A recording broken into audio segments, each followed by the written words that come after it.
आखिर कहां चला गया हाथरस का वो हाहाकारी बाबा? हादसे का गुनहगार बाबा कहां है?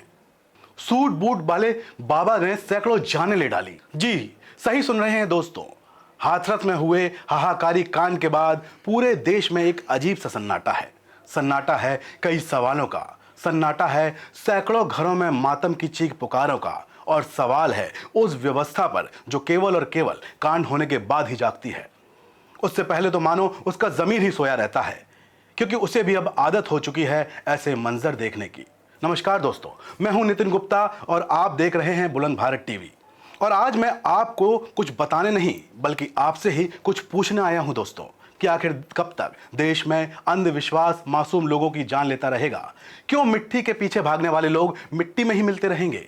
आखिर कब तक हाथरस जैसे कांड लाशों के अंबार लगाते रहेंगे? ये सवाल मेरा देश की हुकूमत से है, और जो सवाल है सिस्टम में बैठे उन लोगों से जो अपनी एसी की हवा में बाहर की धूप और धूल में कोई अंतर नहीं समझते।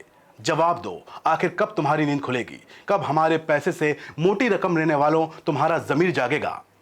हाथरस में कांड में पूरे देश को हिलाकर रख दिया। आखिर कौन है वो बाबा जो अचानक काल बनकर अवतरित हुआ और देखते ही देखते सैकड़ों लोग काल के गाल में समा गए? कौन है वो भोले बाबा उर्फ सूरजपाल? इससे भी बड़ा सवाल यह कि ऐसे बाबाओं को शरण देने वाली कानून व्यवस्था का क्या? क्योंकि सूरजपाल ने हाथरस में जो किया उसका सीधा सवाल पहला और आखिरी कहें महकमे पर ही उठता है। वही पुलिस महकमा जिसमें सूरज का पाल कभी हुआ करता था, कि आखिर आंखों देखकर मक्खी क्यों खानी पड़ी? इतनी बड़ी भीड़ की अनदेखी क्यों करनी पड़ी? बड़े बड़े अधिकारी कहां गए थे? खबर है कि बाबा के दरबार में कई पुलिस अधिकारी भी अंधभक्त बनकर पहुंचे थे। ऐसे में सवाल उठना लाजमी है, क्योंकि बाबा तो खुद पुलिस की वर्दी छोड़कर इस 3 पीस सूट में घूम रहा था। हाथरस में सत्संग के बाद भगदड़ में 122 लोगों की जान चली गई। अंधभक्ति का चरम यह है कि लोगों ने बाबा की चढ़-धूली को पकड़ने के लिए एक दूसरे को कुचल डाला। दरअसल अब तक जो सच सामने आया है उसके मुताबिक सत्संग के बाद श्रद्धालु बाबा के काफिले के पीछे दौड़े, उनकी चरण रज लेने के लिए। भीड़ को काबू में करने के लिए पानी की बौछारें फेंकी गईं, लोग भागने लगे, तभी एक दूसरे के ऊपर गिरते गए। कुचलने से इतना बड़ा कहर टूट पड़ा, चीख पुकारें मच गईं। अब जलते हुए कुछ सवाल भी हैं जिनके जवाब देश जानना चाहता है। हिम्मत हो और जमीर जिंदा हो तो जवाब दीजिएगा, वरना ऊपर वाला तो देख ही रहा है, कुर्सी वाले बाबू साहेब।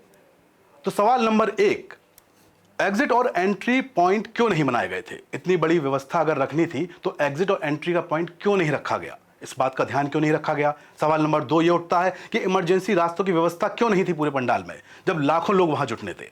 मौके पर मेडिकल टीम क्यों मौजूद नहीं थी? सवाल नंबर 4 है, कम से कम 5 एम्बुलेंस होनी चाहिए थी, यह नियम कहता है कि जब इतनी बड़ी भीड़ जुटे तब। तो आप लोग सो रहे थे क्या? सवाल नंबर 5, भीड़ के हिसाब से कूलर और पंखे की व्यवस्था क्यों नहीं की गई? आखिर लोगों का वहां पर दम क्यों घुटा? क्यों दम घुटने से लोग वहां पर मरे?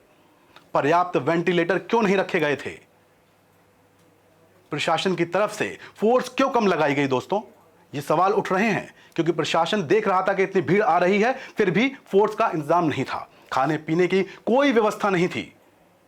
जिस रास्ते से बाबा का काफिला गुजरा वहां कोई बैरिकेडिंग क्यों नहीं था?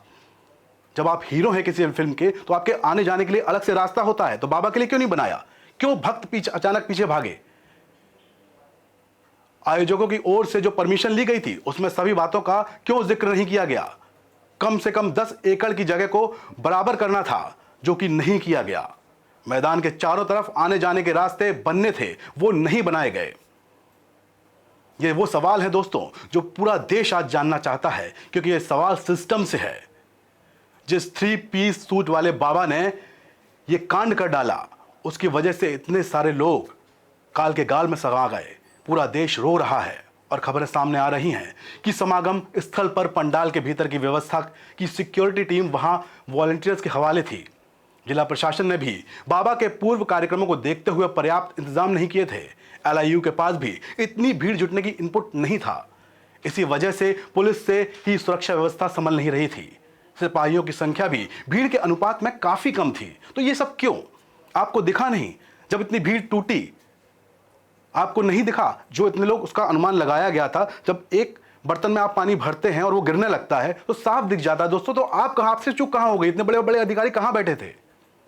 एक सच और जान लीजिए दोस्तों, आपके और मेरे पूछने से शायद इन सवालों के जवाब नहीं मिलेंगे।